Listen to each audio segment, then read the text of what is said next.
Durante séculos, te ensinaram a enxergar Cleópatra de forma errada. Disseram que ela venceu pela beleza, pela sedução, pelo corpo. E talvez, sem perceber, você também tenha aprendido que poder feminino só é legítimo quando vem da aparência. Mas Cleópatra não chegou ao trono por ser desejada. Ela chegou porque pensava melhor que quase todos ao seu redor. Cleópatra nasceu em uma dinastia estrangeira, os Ptolomeus, uma família de origem grega que governava o Egito sem sequer falar a língua do povo. E aqui está o primeiro detalhe que quase ninguém te conta. Ela foi a única da sua linhagem que fez questão de aprender o idioma egípcio. Isso não era romantismo, era estratégia. Enquanto seus antecessores governavam de cima para baixo, Cleópatra entendeu que poder de verdade começa quando o povo reconhece você como parte da própria terra. Desde jovem, ela foi educada em matemática, filosofia, astronomia, política e retórica. Falava vários idiomas fluentemente. Em um mundo onde mulheres eram usadas como peças de alianças, Cleópatra aprendeu a ser a jogadora. E isso incomoda até hoje, porque desmonta a ideia confortável de que ela só encantava homens. Quando o pai morreu, o trono não veio como herança segura, veio como armadilha. Cleópatra foi expulsa, traída pela própria família, forçada ao exílio.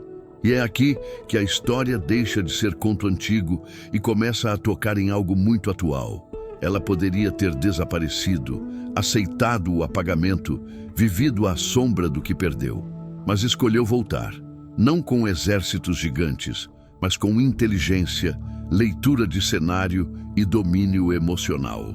Existe um episódio emblemático em que Cleópatra se apresenta a Júlio César, enrolada em um tapete, não como um truque teatral, mas como um gesto calculado. Ela sabia que naquele momento não precisava parecer submissa nem agressiva, precisava ser inesquecível. Isso não é sedução vazia, é compreensão profunda do comportamento humano. E talvez a verdade mais desconfortável seja essa. Cleópatra não foi temida porque amava demais, mas porque pensava demais. Roma não destruiu apenas uma rainha, destruiu uma narrativa perigosa, a de uma mulher que governava com mente afiada, visão política e autonomia total. Por isso, até hoje, tentam reduzir Cleópatra a um mito raso, porque reconhecer quem ela realmente foi obriga a admitir algo difícil. O problema nunca foi o poder feminino. O problema sempre foi uma mulher que sabia exatamente o que estava fazendo. Cleópatra não governava em tempos de estabilidade. O Egito que ela herdou era um tabuleiro instável, cercado por ameaças externas e corroído por disputas internas. O trono não era um símbolo de poder, era uma sentença diária de risco. Cada decisão podia significar sobrevivência ou execução, e ela sabia disso desde muito jovem. A tradição exigia que ela governasse ao lado do irmão, ainda criança, não por parceria, mas por controle. Os conselheiros que cercavam o menino viam Cleópatra como um problema. Inteligente demais, articulada demais, e quando perceberam que não conseguiam manipulá-la, fizeram o que sempre foi feito com mulheres difíceis de controlar.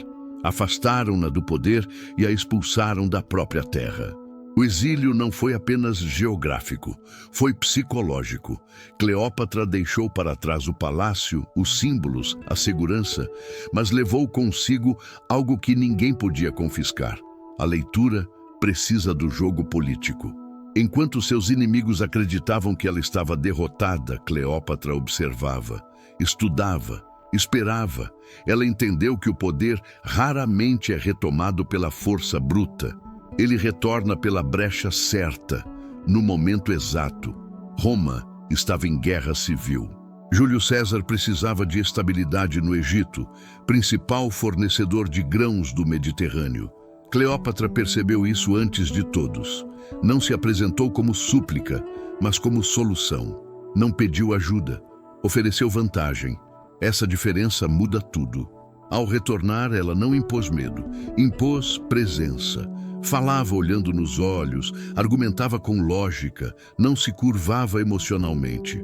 Governar para Cleópatra não era gritar ordens, mas criar dependências. Quem precisava do Egito, precisava dela. Quem precisava dela, jogava sob as regras dela. Ela restaurou sua posição sem derramar rios de sangue, algo raríssimo em sua época. Enquanto outros líderes se mantinham pelo terror, Cleópatra se sustentava pelo cálculo. Reduziu impostos em momentos estratégicos, investiu em alianças religiosas, aproximou-se do povo usando símbolos egípcios, não gregos. Ela sabia que identidade também é poder.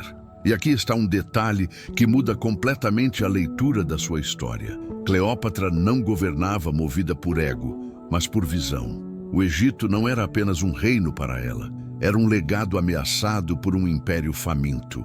Cada movimento seu era uma tentativa de manter sua terra soberana em um mundo que já não respeitava reinos menores. Por isso, quando Roma passou a temê-la, não foi por seus romances, mas por sua autonomia. Cleópatra não era imprevisível, ela era lúcida.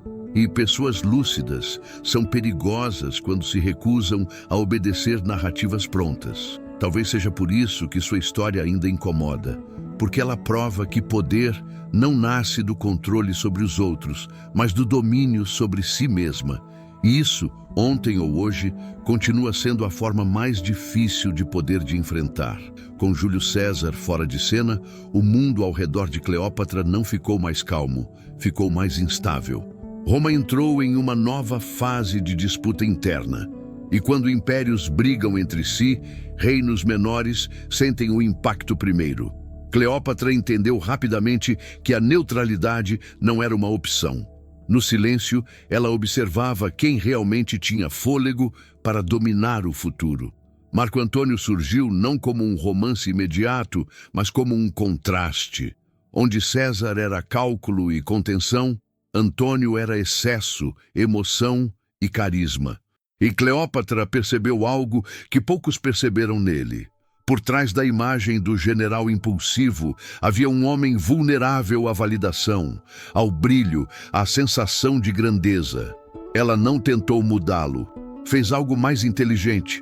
Construiu um cenário onde ele se sentia invencível ao lado dela. O encontro entre os dois foi cuidadosamente encenado. Cleópatra não chegou como rainha em necessidade, mas como soberana plena. Vestia-se como Ísis, não por vaidade, mas por mensagem política. No Egito, deuses e poder caminham juntos.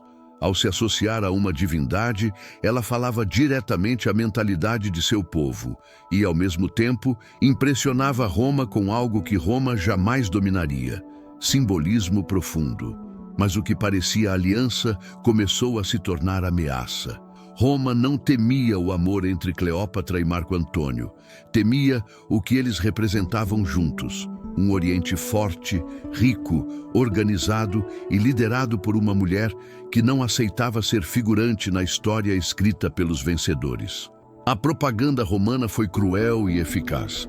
Cleópatra passou a ser retratada como manipuladora, estrangeira corruptora, responsável pela fraqueza de Antônio. Era mais fácil culpar uma mulher do que admitir erros estratégicos. Era mais confortável transformar inteligência em feitiço, liderança em sedução. Enquanto isso, Cleópatra seguia governando. Administrava crises, mantinha o Egito funcional, garantia alimentos, protegia rotas comerciais.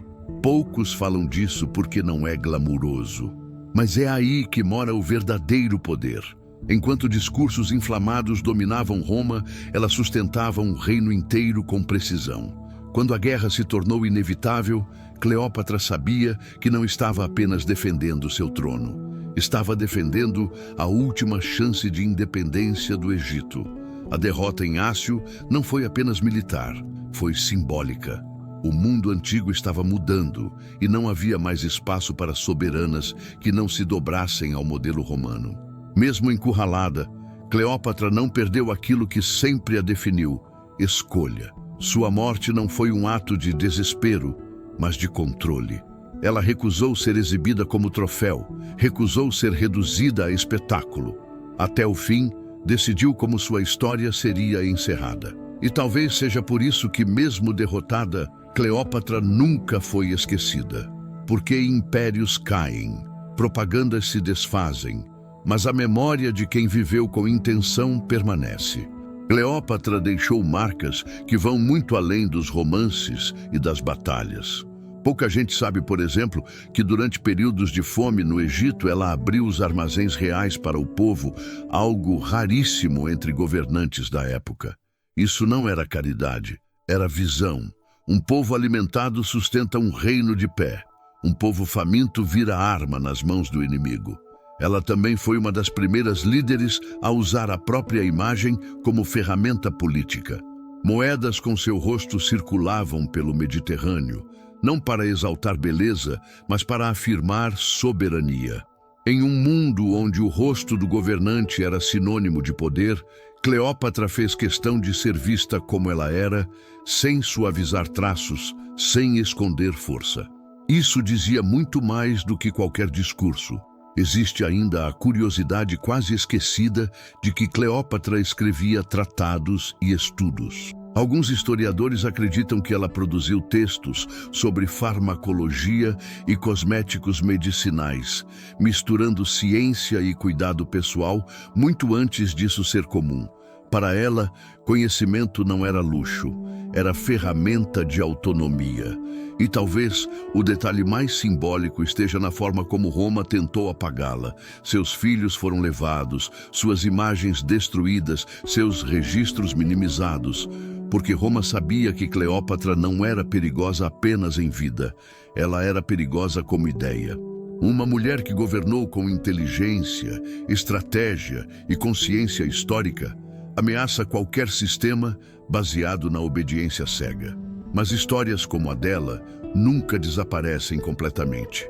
Elas ficam à margem, esperando o momento certo para serem revisitadas. E quanto mais o tempo passa, mais evidente fica que Cleópatra não foi exceção, foi aviso. No próximo capítulo dessa história, existe algo ainda mais profundo. O motivo real pelo qual Cleópatra se tornou um arquétipo que atravessou séculos, influenciando poder, sedução, liderança e identidade até os dias de hoje. Se essa história te fez olhar para Cleópatra com outros olhos, curta este vídeo, compartilhe com alguém que também ama histórias sem filtros e se inscreva no canal para continuar essa jornada.